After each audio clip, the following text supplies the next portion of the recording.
Madame, mademoiselle, monsieur, bienvenue à Métro News. Voici les principaux titres qui seront développés aujourd'hui.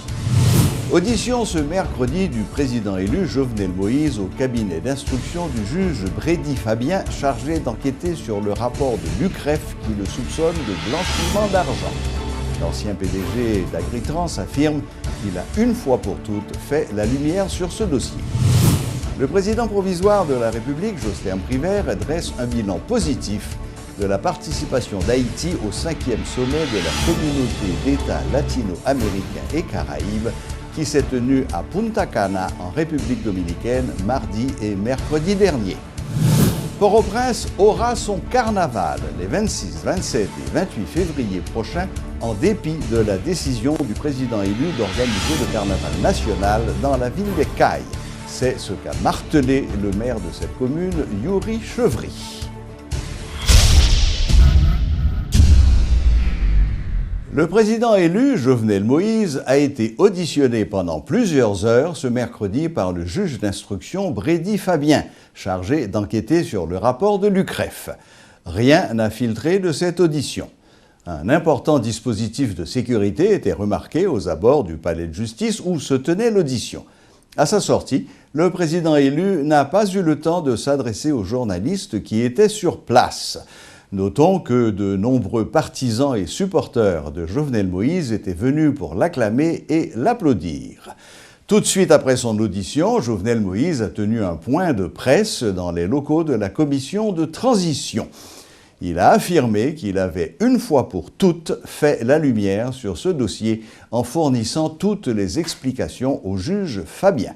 M. Moïse annonce qu'il ne veut plus se prononcer sur cette affaire. Moi, je suis devant le juge là parce que moi, je connais pas de personne, pas de aucun monde qui sous tête la loi. Tout le monde, c'est en bas la loi. Je me toujours dit, je me dit avant hier, je parlé de 3 janvier, il faut l'ordre rétabli dans le pays. Même si vous êtes président de la République, même si ou te moun qui pi riche qui est dans le pays, même si c'est moun qui pi pauvre là tout le monde doit couper en bas la justice. Moi, en tant que président élu, moi aller devant le juge là parce que moi te voulais bailler exemple ça. Je te voulais bailler exemple que nous sommes citoyens, même tout citoyen, moi pas au-dessus de la loi. Moi porter une clarification définitive sur un dossier ancien adversaire politique que je n'ai gagné pendant 2 ans parce que je ne sais pas quoi encore. Parce que je dis, le résultat de l'élection est fini. Je n'ai pas alimenté pour chercher à créer instabilité dans le pays. Mais j'aime toujours dire, stabilité politique là, c'est le premier bien public pays d'Haïti capable de gagner. Dossier UCREF ça, c'est une invention nèg babo ici, même genre un paquet l'autre dossier, yo été inventé pour empêcher peuple à manger dans assiette li avec l'argent dans poche li, même j'aime dire comment pour mettre terre, rivière, soleil là, mon yo ensemble. Mais pour ça arriver fait, faut pas une invention qu'a fait sur deux citoyens. Faut pas gen moun qui a instrumentalisé la justice. Faut pas gen moun qui décide seul gens qui fait politique, c'est faire mentir sur moun. Moi invite nous toutes prendre chemin progrès, prendre chemin de développement, prendre chemin vivre ensemble, prendre chemin vision partagée. Nous gen droit nous yon nous pas aimer l'autre. Nous gen droit chaque parti gagner programme par chaque candidat a une vision par mais une vision partagée pour le pays. Côté à droite, côté à gauche, nous croyons. Alors, même là, nous avons une différence, mais il y a des points côté nous-mêmes. Nous sommes capables de chita ensemble. Ensemble comme Haïtiens, ensemble comme tout le monde qui parle créole. Comme tout le monde qui comprend le créole, pour nous parler de développement pays. Nous respectons pour l'autre que la justice sont institution noble, nous la pour nous respecter, nous la pour nous renforcer, nous la pour nous encourager le travail positif que juge, que magistrat a fait. Moi, je parle avec un pile député dans plusieurs blocs dans la Chambre des députés. Moi, pareil pour me parler avec tout bloc dans le Sénat. Parce que je suis président tout haïtien, je suis président pays d'Haïti, et comme président pays, je suis le garant des institutions. Vive la justice, vive la démocratie, vive le peuple haïtien, vive Haïti dans l'ordre, discipline et progrès. Merci. Il faut rappeler que M. Moïse est soupçonné de blanchiment d'argent selon un rapport administratif de l'Unité centrale de renseignement financier, UCREF. Ce rapport de l'UCREF a été soumis depuis septembre 2016 au juge instructeur Brady Fabien. Dans le cadre de la procédure, le juge doit transmettre son rapport au parquet et ensuite rendre son ordonnance. Le magistrat, lors d'une séance précédente, a auditionné le président du conseil d'administration de la Banque nationale de crédit, Fernand Robert Pardo. Le professeur Amaury-Joseph Noël appelle le futur président à ne pas rester prisonnier de ses partisans. Invité à la rubrique Le Point, l'expert et chercheur a rappelé qu'un chef d'État se doit de considérer tous les citoyens de la même manière, qu'ils soient ses partisans ou non. Il appelle Jovenel Moïse à s'engager sur la voie de la démocratie bienfaisante. Premier acte déposé, c'est prendre rentrer dans une dynamique pour rassembler tout Haïtien. Parce que si nous sommes ensemble, nous avons fait des merveilles, nous sommes trop intelligents. Un chef d'État, aujourd'hui en Haïti, il doit fonctionner avec une idéologie de la pluralité.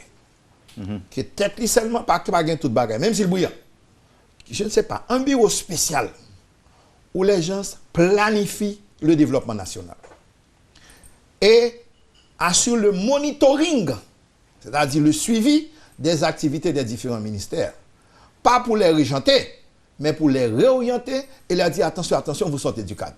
Et me recommander que nous avons besoin que, après 3 mois, ils ont enfanté un plan stratégique. Maintenant, l'équipe qu'il a, ce n'est pas un parler qui s'en a fait chaque jour, non. Il se débrouille pour mettre en place un plan stratégique de gestion pour 5 années au moins. Et dans ce plan stratégique, ou bien économie, ou bien chaque secteur, ou bien bagay bien déterminé, mais objectif là. Le syndicat des travailleurs du service métropolitain de collecte de résidus solides, SMCRS, se dit fatigué de signer des contrats avec l'État haïtien depuis 19 ans. Lors d'une conférence de presse ce mercredi, ces contractuels, qui dénoncent les mauvaises conditions dans lesquelles ils travaillent, demandent au président élu Jovenel Moïse de les nommer une fois au pouvoir. Sinon, ils menacent de paralyser les activités au sein du SMCRS. Reportage Sheila Louis-Joseph et Elsie Dieulassant. Ils ne sont pas en grève, mais ils ont tenu une fois de plus à attirer l'attention des autorités concernées sur les conditions difficiles dans lesquelles ils travaillent. Ce mercredi, des employés regroupés au sein du syndicat du service métropolitain de collecte des résidus solides ont exprimé leur colère tout en réclamant leur lettre de nomination que certains d'entre eux attendent depuis 19 ans. Après 19 ans, nous ne pouvons pas signer un contrat encore. Parce qu'après 19 ans, qui a venu nous? Qui a vu nos institutions qui finissent par être temps, ou par l'État 19 ans. 19 ans, ça va l'État, ou par contre, qui ça l'État a gagné devant envers eux-mêmes. Et on va regarder en institution ça, si on monde travaille ici, même si le contrat n'est pas fini, il y a révoqué, il y a bon seulement, moi seulement. Ici, il y a un bagage qui est les cas spéciaux. C'est là de nous fin grand monde. Imaginez, on sait des gens qui étaient là, qui ont commencé à travailler, des jeunes garçons, pendant qu'ils fin grand monde, 70 ans, ils ont un cas spéciaux. Cas spéciaux, ils ont retiré moitié dans le salaire. Esclavage moderne, ça, il faut le finir en Haïti. Abus, injustice, préjugés, une réalité difficile que dénoncent les contractuels du SMCRS. Le plus exaspérant, disent-ils, c'est qu'ils ne disposent même pas d'une infirmerie décente et encore moins d'une bonne assurance santé. Or, très souvent, ils contractent des maladies dans l'exercice de leurs fonctions. Travailler dans un environnement malsain où les germes de maladies pullulent, c'est leur quotidien, poursuit le délégué. Parce que les machines sont dans la rue, à tout déchet toxique qui entre dans le garage, pas grand pour désinfecter, non? C'est comme ça, mécanicien entre là-dedans, oui. On caoutchouc man ici, les lapins au caoutchouc, ça amène, oui. Imagine, ouais, qui danger gain pour citoyens. C'est ça, nous voulons faire l'État à comprendre. Non seulement nous besoin de matériel, parce que là, pas grand rien pour travail. Pas grand rien là, non? C'est une machine qui est là dans l'institution, oui. Fatigué de cette situation, le syndicat des travailleurs du SMCRS a pris les devants pour lancer un signal clair au nouveau président Jovenel Moïse. Emmanuel Odat est le porte-parole adjoint du syndicat. Le gouvernement qui est là, son gouvernement provisoire. N'attend M. Jovenel Moïse, vient président normalement le 7 février. Nous-mêmes, à partir du 8 février, nous avons adressé nous à la présidence, à la primature, aux législateurs, pour nous faire reconnaître que nous ne sommes pas capables encore. À compter de ce jour, si rien n'est fait, les syndicalistes menacent de paralyser les activités au niveau du SMCRS. Le chef de l'État haïtien, Jocelyn Privert, a pris part au 5e sommet de la CELAC qui s'était tenu à Punta Cana en République dominicaine. Le président provisoire était accompagné du président du Sénat, Yuri Latortue, du président de la Chambre des députés, Cholzer Chancy, du sénateur Jacques Sauveur-Jean et du ministre de l'Économie et des Finances, Yves Bastien. À son retour de Santo Domingo, Jocelyn Privert a rencontré la presse au salon diplomatique de l'aéroport afin de faire le point sur sa participation à ce sommet. Notons qu'il s'agit de la dernière participation du président provisoire à un sommet international. Dans ce sommet, ça, qui était regroupé 30 représentants de 34 pays qui formaient la CELAC, à l'exception des États-Unis et du Canada.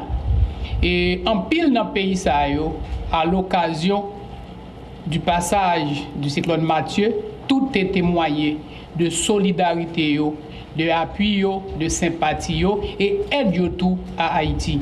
C'était un moment pendant que m'a quitté pour voir le 7 février pour me témoigner de toute reconnaissance à leur endroit pour ce soutien exemplaire d'Acadie sans commune mesure qui a été porté nous.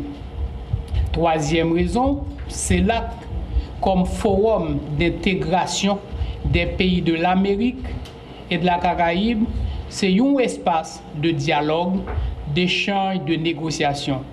Dans le nouveau développement qu'a fait à travers le monde, les défis liés à la mondialisation, des défis économiques, des défis sociaux et aujourd'hui, les défis environnementaux, aucun pays seul n'a qu'à faire face à ces défis. Donc, les peuples de l'Amérique latine et des Caraïbes ont l'obligation de s'unir pour affronter ensemble des défis. Donc, nous allons témoigner, collègues présidents, collègues chefs d'État et de gouvernement, de toute reconnaissance, nous, mais de grand intérêt. Nous. Premièrement, c'est première participation et ces derniers tours dans le forum CELAC.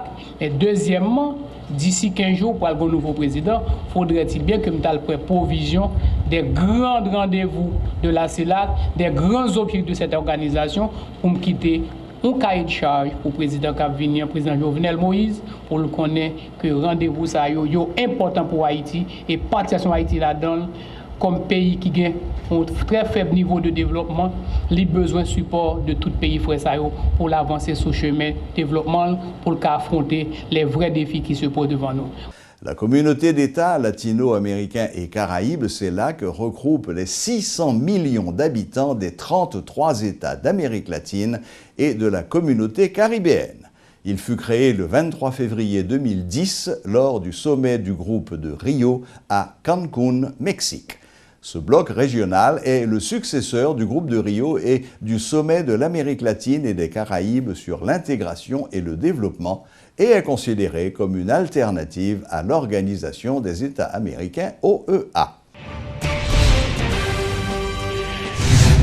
La mairie de Port-au-Prince maintient la tenue des festivités carnavalesques dans cette commune les 26, 27 et 28 février prochains, en dépit de la décision du président élu d'organiser le carnaval national dans la ville des Cayes.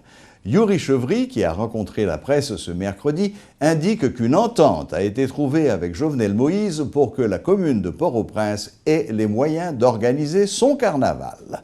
Entre-temps, le maire dit compter sur le soutien du secteur privé et appelle les groupes qui désirent le suivre à se manifester. Et nous attendons, et l'idée dit que dès le premier mot, c'était que ce n'est pas rien personnel, c'est une question de l'écaille, que je comprends, que je t'ai porter un apport économique dans la zone pour après cyclone.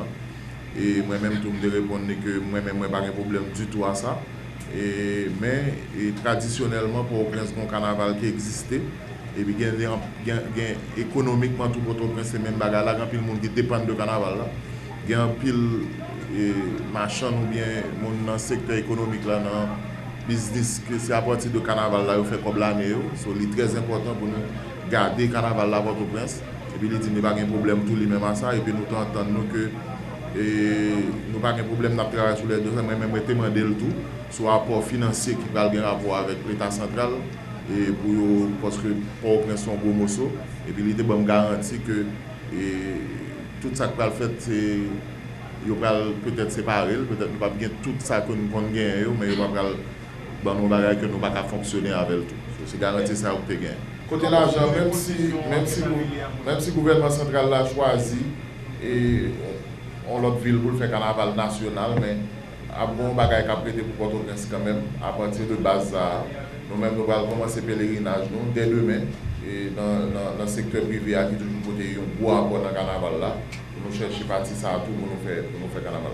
Et libéralement par rapport à carnaval qu'on a habitué à faire, mais à bien carnaval, et pas oublier l'année dernière, il y a des groupes qui décident de ne pas participer dans le carnaval là pour des raisons par eux. Mais le carnaval a été réussi, il était fait. Et en pile monde est amusé, c'est un très bel carnaval. Et je pense que c'est sous même optique ça que nous allons l'année ça. Nous ne pouvons pas des personnes qui sont obligées de venir là, nous ne pouvons pas d'ailleurs nous pas même faire ça d'ailleurs. Son bagage libre pour nous faire carnaval côté où voulez. Mais nous pensons qu'avec Port-au-Prince, avec les gens qui veulent participer à Port-au-Prince, a un très bel carnaval, surtout que le comité a commencé à réfléchir déjà sur l'artistique en plus pour nous garantir un carnaval l'année ça. Voilà, la boucle est bouclée. Merci de votre fidélité et à la prochaine, même heure, même chaîne.